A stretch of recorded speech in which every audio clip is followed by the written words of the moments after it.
Ya comienza una mirada profunda al suicidio. Bienvenidos. Hola a todas y a todos nuestros estudiantes y en general la comunidad educativa del Colegio Distrital El Jazmín.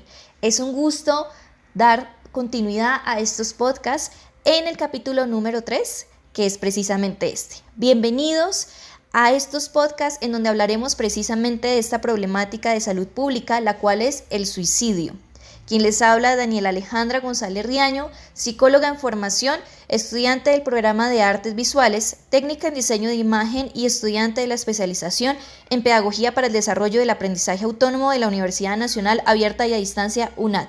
Bueno, precisamente este capítulo se titula Una mirada desde la medicina y la psiquiatría ante la problemática de salud pública, el suicidio. Por ello contamos con el apoyo de un invitado muy especial con grandes conocimientos y una amplia experiencia en la psiquiatría, quien es el doctor Guillermo Mendoza. Y bueno, él se presentará con ustedes a continuación. ¿Cómo están? Mi nombre es Guillermo Mendoza Vélez, soy médico especialista en psiquiatría, magíster en salud mental y director del Centro Terapéutico Salud Mental y Emocional. Agradezco mucho, Daniela, por la oportunidad que me da de hablar sobre este tema tan relevante como es el suicidio, que ha venido en aumento en los últimos tiempos y, como pues, casi todos saben, ha generado un gran impacto en la sociedad. Muchísimas gracias, doctor, por su presentación y por su asistencia en este espacio tan importante. Y bueno, realizaré la primera pregunta, la cual es, ¿cómo es vista la problemática del suicidio desde la psiquiatría y la medicina?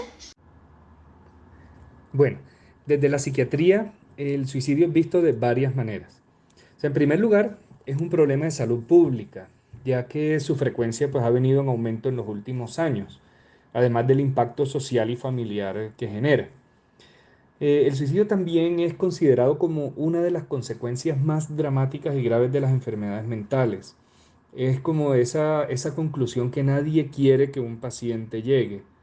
Y además es visto como un síntoma de alteraciones de la salud mental, no como una decisión como tal.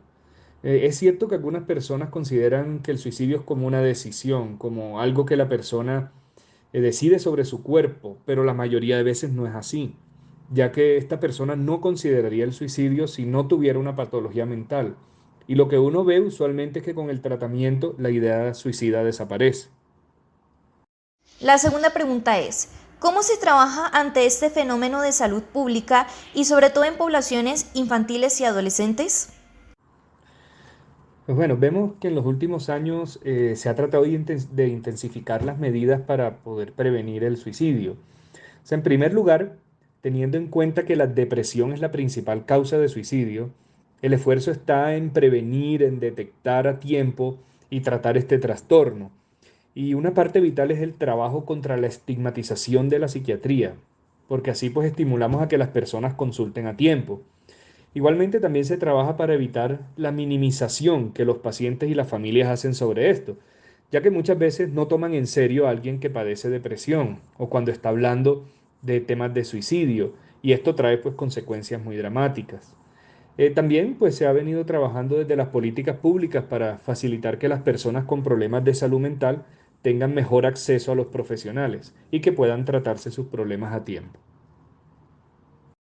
Bueno, nuestra tercera pregunta es, ¿qué cambios pueden estar implícitos a nivel biológico y mental en una persona que tiene ideas o un riesgo al suicidio, teniendo presente los síntomas previos? Pues sí, se ha visto que hay algunas diferencias neurobiológicas entre las personas con trastornos mentales que tienen ideas de suicidio y los que no tienen ideas de suicidio. Al parecer, el cerebro funciona diferente en algunas áreas, ¿no? Y se ha propuesto incluso que la ideación suicida sea considerada como un trastorno aparte, que suele pues acompañar las depresiones y otras enfermedades mentales. Por lo general uno ve que la depresión por sí misma no es necesaria ni suficiente para que la persona tenga ideación suicida, aunque sea pues el principal factor de riesgo. Entonces lo que se ve es que hay otros factores biológicos condicionantes de este síntoma de la ideación suicida.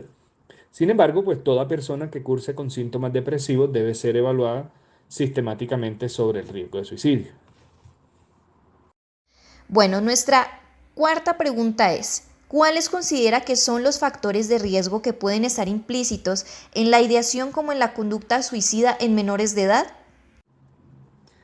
Bueno, hay diversos factores que aumentan el riesgo de suicidio.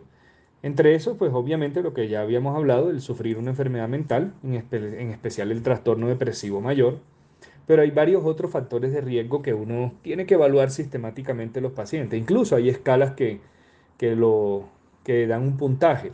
Algunos de estos factores son, por ejemplo, las ideas de desesperanza hacia el futuro, las ideas de bajo valor propio, la sensación de ser una carga para los demás, presentar pues altos niveles de ansiedad o trastornos de sueño, el consumo frecuente de alcohol o de sustancias psicoactivas, una baja red de apoyo social o familiar, que haya tenido pérdidas o duelos recientes, que haya tenido intentos de suicidio previos, o pues que también tenga dificultades para relacionarse con las personas. Estos son algunos de los factores de riesgo que hay que tener presentes, ¿no?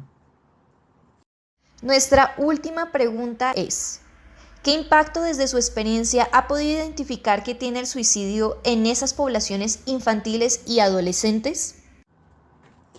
Bueno, para hablar algunas cuestiones sobre la población infantil ya en niños, es realmente, estadísticamente hablando, es más raro ver la ideación suicida, así como es menos frecuente la depresión clínica.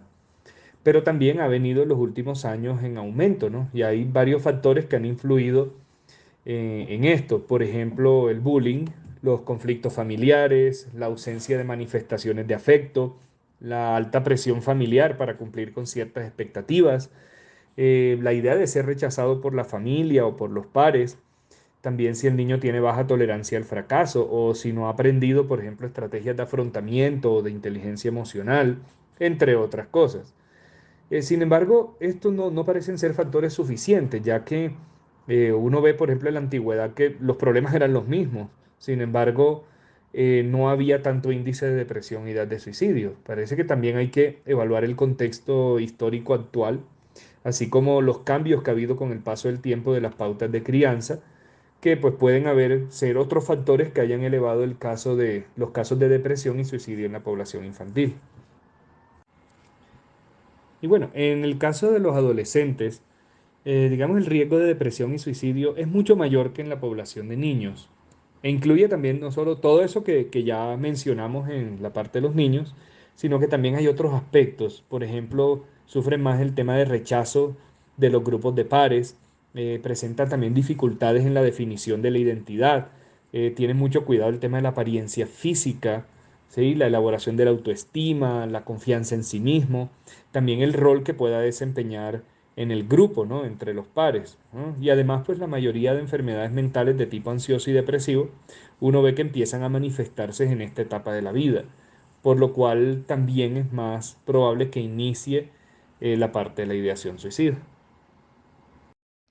Bueno, doctor Guillermo, muchísimas gracias por acompañarnos en este espacio, por permitirnos identificar aún más desde otras dos áreas tan importantes como lo que son la medicina y la psiquiatría, todas las características, todos los factores y demás que contempla esta problemática, la cual es el suicidio, y es muy importante reconocerla teniendo presente nuestra actualidad en donde hay tantas problemáticas que están surgiendo a partir de la pandemia COVID-19. Entonces, muchísimas gracias.